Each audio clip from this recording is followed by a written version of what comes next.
You're here to hear, for example, Ken Livingstone, one of the first victims of the witch hunt.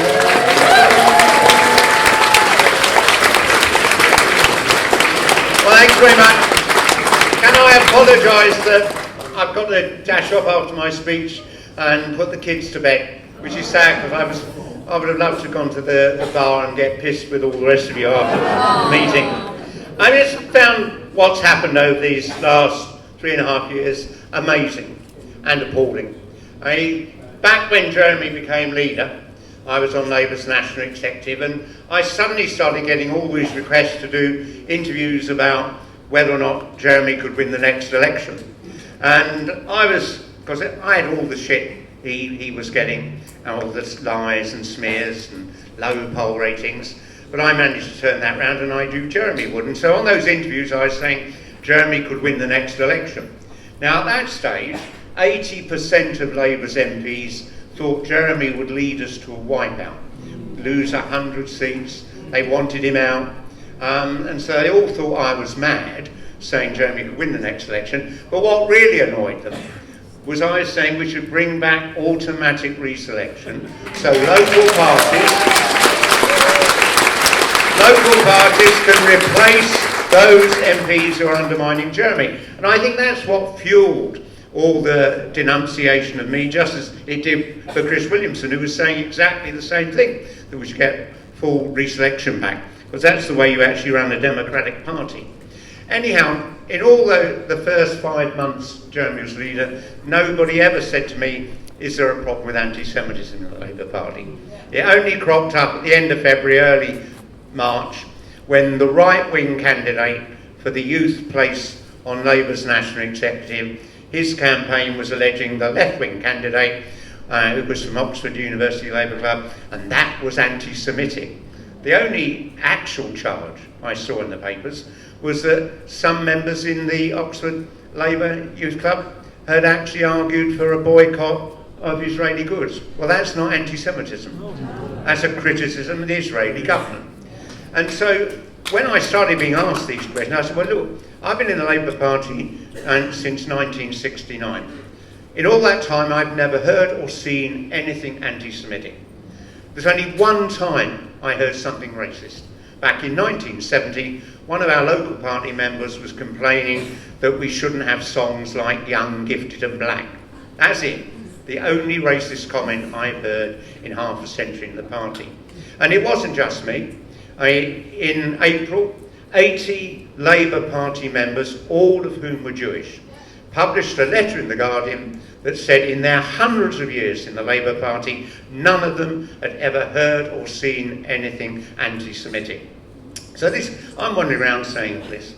And then I'm asked at 9 o'clock on the BBC, a bizarre question in the middle of all of this, is what Hitler did illegal? And I thought, well, talking about Hitler while you're discussing the Labour Party today doesn't seem terribly relevant. I dismissed it in about 15 or 16 words, just pointing out that back in July 1933, his government signed a deal with the German Zionists that led to 60,000 of Germany's Jews being moved to the then British colony of Palestine over the next 5 years. Now, they didn't sign that deal because they liked each other. But the German Zionists have been campaigning for half a century that Jews should have the freedom to go back to their ancient homeland. And in the 3 hours following that, no journalist phoned about it. Because you only have to go on the Holocaust Memorial website, Jerusalem's Ad Vashem, and one of the papers you can download is exactly about that deal. But then, just as I turn up to do another interview, this demented Labour MP, John Mann, turns up with a camera crew in tow and starts shouting in my face that I'm a Nazi apologist. Then he goes on TV and says, I said Hitler was a Zionist. And I think, well, how can anyone suggest a man who loathed and feared Jews all his life as a Zionist? But immediately, because it was all on the telly, this went global, all around the internet, all around the world. And it wasn't just that, then it was followed up by other lies, that I'd said Jews are like Nazis, that it's not anti-Semitic to hate the Jews of Israel. Well, after my suspension, the Labour Party spent 11 months investigating everything I've ever said and did, written or said. And the first thing they said as the hearing opened was, "No one's suggesting you're anti-Semitic." But last year in The Guardian and in The Observer, 2 articles, both of them saying I'd said Hitler was a Zionist. And if you saw the President of the Board of Deputies of British Jews, in his opening statement to the House of Commons investigation into anti-Semitism, he said for Ken Livingstone to have said Hitler was a Zionist is deeply offensive and he should apologise. Well, if I'd said it, of course I'd apologise. I'd also be off to me doctor to check it wasn't the first sign of I was in a stage of dementia or something. But literally, this lie is still being repeated all the time.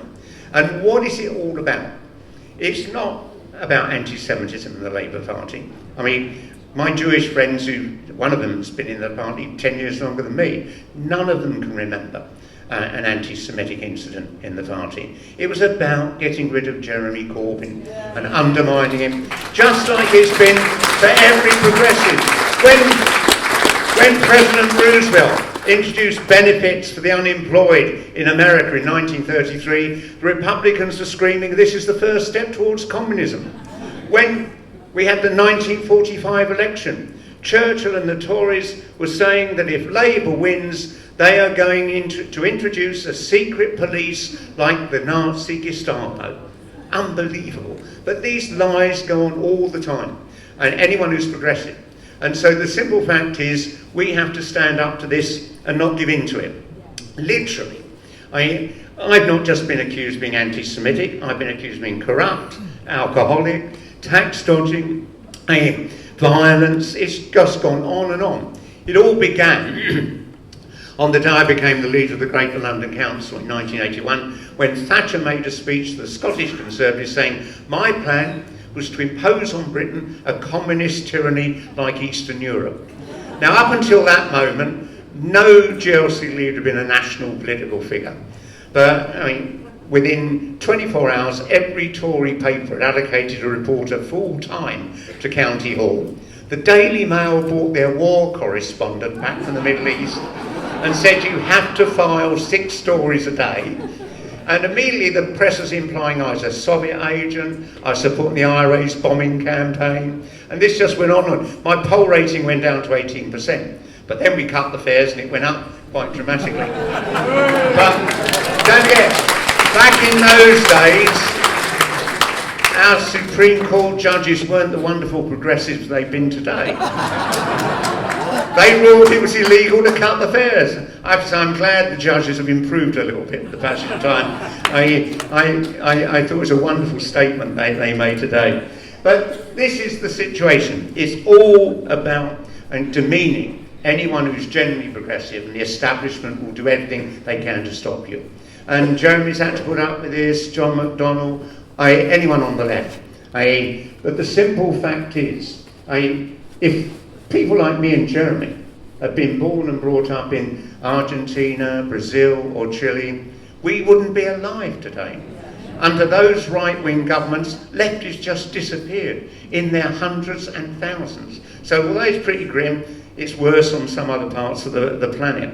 But we've actually got to keep absolutely clear and firm. We need to focus on the things Jeremy and John are saying about transforming this country. And that's what the establishment want to keep out of the media. They want all this stuff. But the good news is, of course, once you hit a general election, the rules about equal time apply. And that was why Jeremy was able to get the biggest increase in Labour's vote for 72 years in the 1917 and in the 2017 election. I know he's almost as old as I am. But that's the thing. We've got to stick with this. But it's going to carry on. I was really shocked last month, on the 2nd of August, in the Jewish Chronicle, their editorial, the headline was, "Are these anti-Semitic figures high enough for you, Mr. Corbyn?"